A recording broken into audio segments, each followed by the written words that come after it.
बहुत सारे लोग ऐसा बोलते हैं कि स्कूल में पढ़ाई नहीं होती। आपने कभी सोचा कि स्कूल में पढ़ाई नहीं होती, वो टीचर्स गए कहाँ? यही कोचिंग सेंटर वाले उनको खरीद खरीद के ले गए। अगर जिस दिन ये कोचिंग सेंटर बंद होंगे, वो टीचर्स कहाँ जाएंगे? वापस से स्कूल्स में जाएंगे। आज से 20-25 साल पहले ये कोचिंग इंस्टीट्यूट नहीं थे बच्चों। गवर्नमेंट स्कूल में जो टीचर थे वो बहुत ज्यादा एजुकेटेड माने जाते थे और लोग उनसे पढ़ने जाया करते थे। धीरे धीरे ये कोचिंग कल्चर चलते गया। गवर्नमेंट के जो टीचर थे, और आज भी गवर्नमेंट के एम्प्लॉय बहुत सारे अपनी गवर्नमेंट की जॉब छोड़ छोड़ के इन कोचिंग सेंटर्स में पढ़ा रहे हैं और बड़ा बड़ा पैकेज छाप रहे हैं। सबको मालूम है इस बात का। स्कूल्स बर्बाद हुए, उसका रीजन भी कोचिंग सेंटर ही है।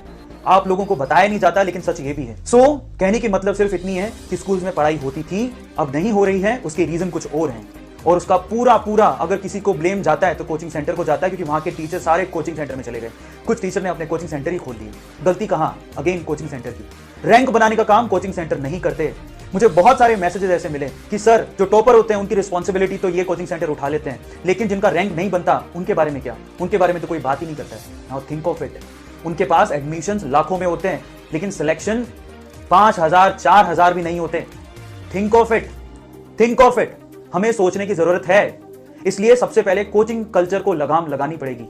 और आपके एडवर्टीजमेंट से इन्होंने इतने ज्यादा फीस बढ़ा दी है, 2.5 लाख, कोई 1.5 लाख। इतनी फीसें होती हैं क्या है एनसीईआरटी में? मुझे समझ में नहीं आ रहा कि जिनके लिए आपको कोचिंग करने की जरूरत है। एक पेपर शायद थोड़ा सा मुश्किल होगा, जे एडवांस। मैं आपको एक बात बताता हूं, बहुत सारे बच्चों को पता नहीं है। आज से 20 साल पहले, अगर आप 20 साल पहले के पेपर उठाओ जिसमें ऑब्जेक्टिव और सब्जेक्टिव पेपर भी होता था, पेपर बहुत हार्ड होते थे। तब कोचिंग सेंटर नहीं थे, तब 50% मार्क बनाना भी बड़ी बात थी। आज पेपर इतने आसान हो गए हैं कि लोग full out of full mark भी लाते हैं। पिछले साल की बात है, 360 में से किसी बच्चे के 360 नंबर भी आए थे। पेपर का लेवल कंटिन्यूसली गिरते जा रहा है, तो फिर किस बात की कोचिंग की जरूरत है? हम मेहनत करके भी निकाल सकते हैं।